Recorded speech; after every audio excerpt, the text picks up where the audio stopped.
One of the main reasons people tell me they don't want to leave a position outside of financial security is lack of clarity and confidence around what to do. This feeling can 100% be remedied if you are ready to do the work. There is no quick fix to finding a job or advancing in your career, but being strategic and doing the work will pay off. If you're ready to work, let's go. This is one episode in a 20-episode season designed to provide career foundations for experienced professionals. We are going to give you the tools to find clarity and confidence, help you with your resume, give you simple interview strategies, known job search strategies, negotiation tactics, and more, all with an experienced professional in mind. My name is Julia, and I'm the career strategist behind the Ride the Tide Collective podcast, where we equip ambitious professionals to strategize and take action to advance their career.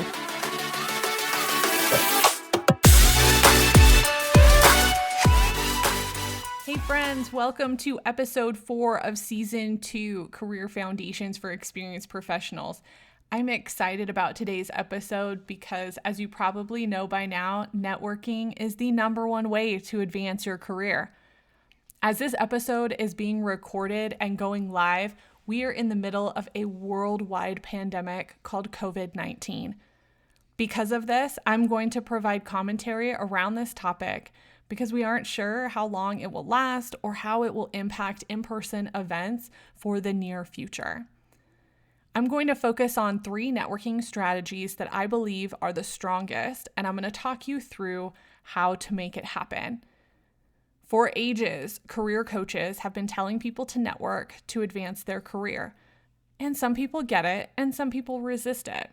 As someone who used to resist it, I can tell you that 100% of my best professional positions were acquired because of networking. When I applied to graduate school, I wrote in my letter to the dean that I wanted to work at Art Center in Pasadena, California, because I wanted to merge my art background with my new career path working in higher education. During a networking event for my program, I saw an alum was going to be there who worked for Art Center. I researched her background and position and made it my mission to speak with her that day. I used one of the faculty to introduce me because I'm actually quite shy, especially at that point in my career. But I was laser focused. I knew what I wanted and I knew I would be a good fit. I had a conversation with her that resulted in an interview and a year-long graduate assistantship. At another point in my career, I wasn't actually looking to leave my position right away. I was location bound, and there were only a few universities I would consider working for at that point. Because of this, I knew there weren't any positions available, so even though I kept tabs, there wasn't anything open yet. Then I got a call from a friend of mine who asked if I'd be interested in a position that happened to be at one of the schools on my list. The position wasn't posted online yet, and the hiring manager was reaching out to his network to find qualified candidates to apply before it went live. He contacted my friend, and she referred me to apply. I ended up getting the position.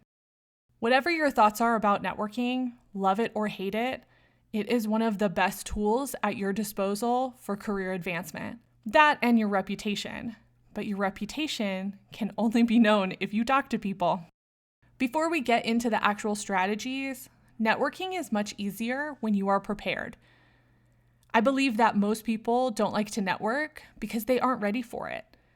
When you are laser focused, like I was in graduate school, it's easier to advocate for yourself, ask the right questions, and provide the most appropriate information to those you connect with.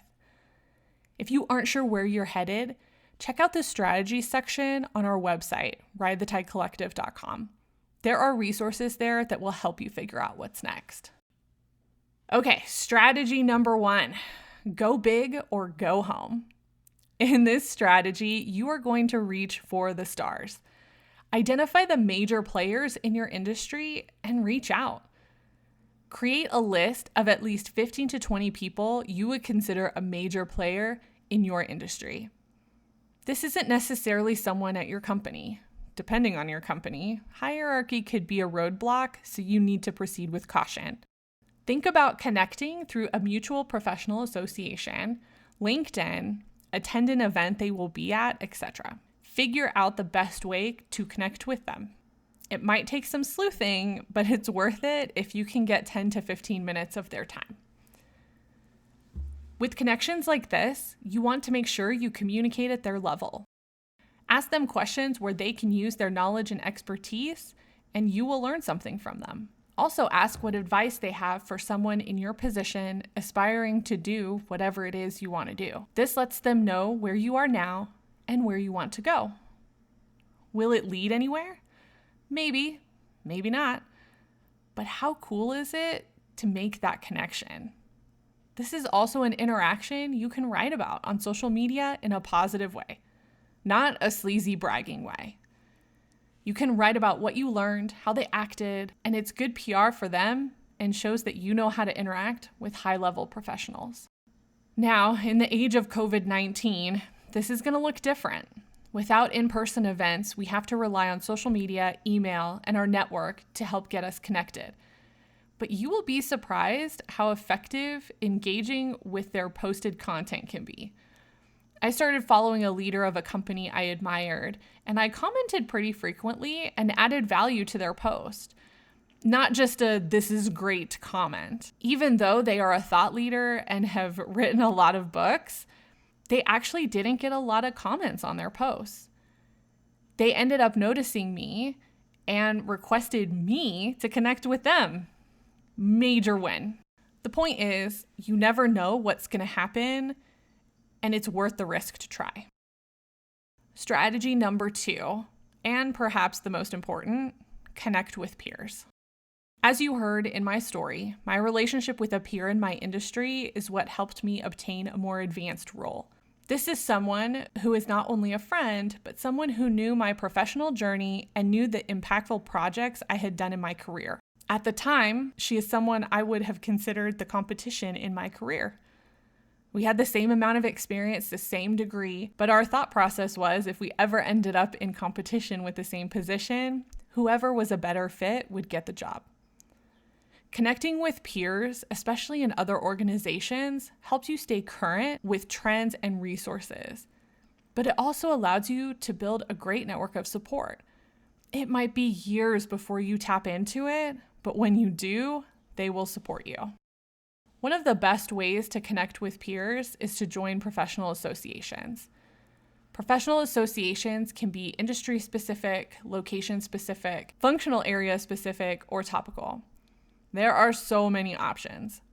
Chances are you are already connected to people, probably on LinkedIn, and now is a great time to reach out. In a recent call with a client, we talked about doing check-in calls with peers at other organizations to be a support and talk about what they are doing during the pandemic. Again, this is a unique time, and most people are at home. Some people are doing okay, but some people need support. This is a chance for you to be a support to others in your field and learn from them.